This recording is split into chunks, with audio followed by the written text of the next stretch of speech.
Investigators say they're looking at a number of possibilities about who carried out a suicide bomb attack in the southern Russian city of Volgograd. Some evidence now suggests a man may have been involved. The first report said it was a lone female suicide bomber. It's been confirmed 15 people were killed in the attack, which targeted the city's central railway station. RT's Irina Galushka has details.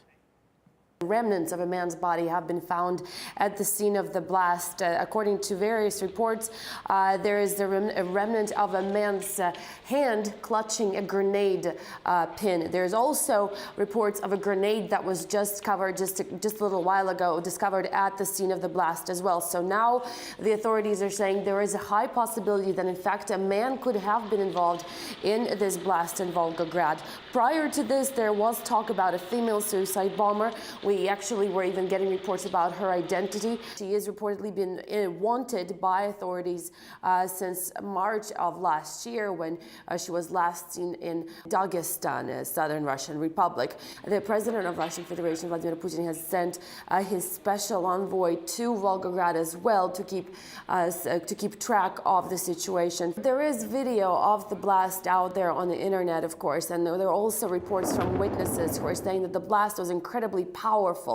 Let's have a quick listen to what the people who were actually there at the scene had to tell about this. I was inside in the waiting hall. I heard an explosion. I didn't realize what had happened. Then I saw the giant entrance doors completely ruined, and people were coming out with their hair and bodies burned. I was with a child not far from where the blast happened. I saw a blast, shattered glass flying.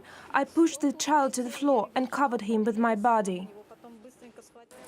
We were drinking coffee. There was an explosion. I was lucky to be wearing my hood. It saved me from all the shattered glass. We heard screams. My coat is covered in blood. Now, the first 3 days of the new year have been declared to be days of mourning for Volgograd. It's important to remember that this is a city which has just had a similar terror attack happening there just 2 months ago. In October, a female suicide bomber has blown herself up on a bus.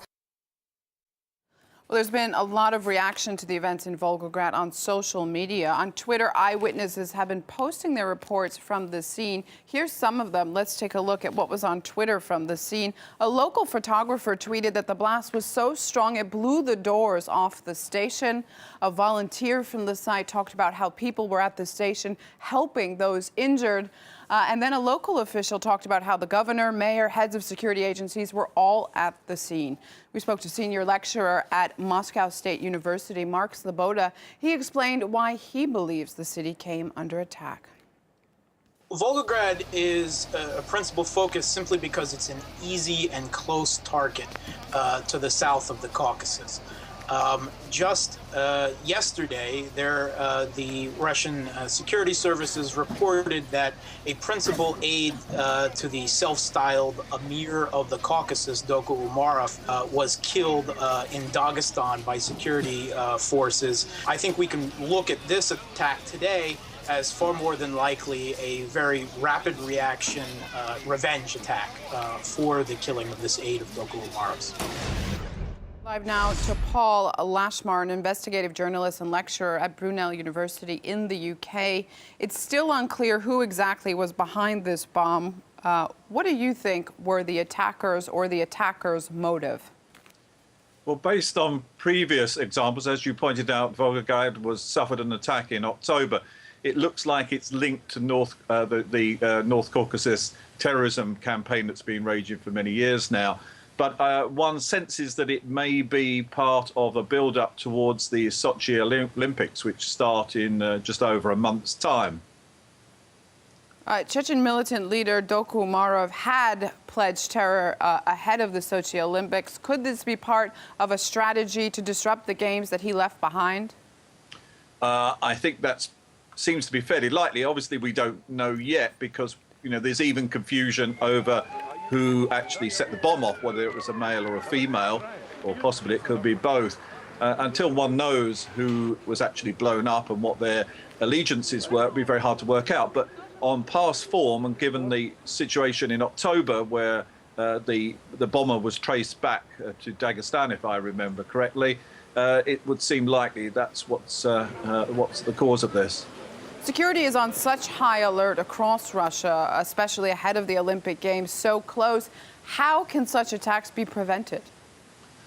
Well, of course, the security, the best security in the world can't keep out a determined enemy, although it's interesting that they keep choosing Volgograd, which is in the regional focus, but is a fair distance from Sochi. I presume at this point that Sochi has such heavy security as it's not really a viable target. And it is interesting that the initial reports suggest that the actual bombs will have to be set off just before the metal detectors that are in stations now across Russia. So, you know, this is going to be, as with all these kind of situations, a cat and mouse game for some time.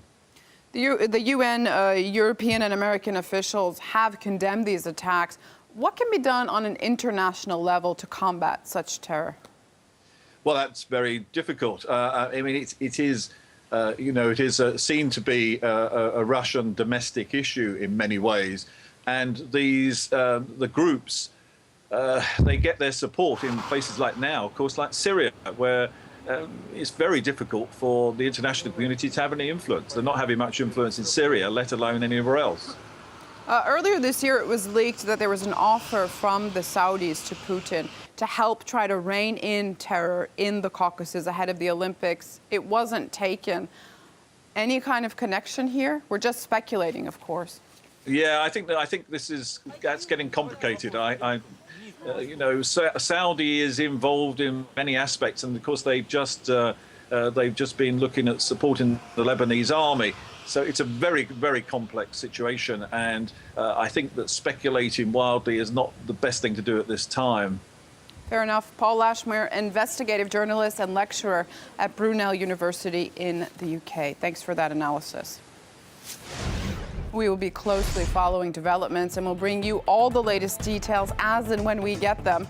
You can log on to RT.com for a minute-by-minute timeline of the events developing in Volgograd.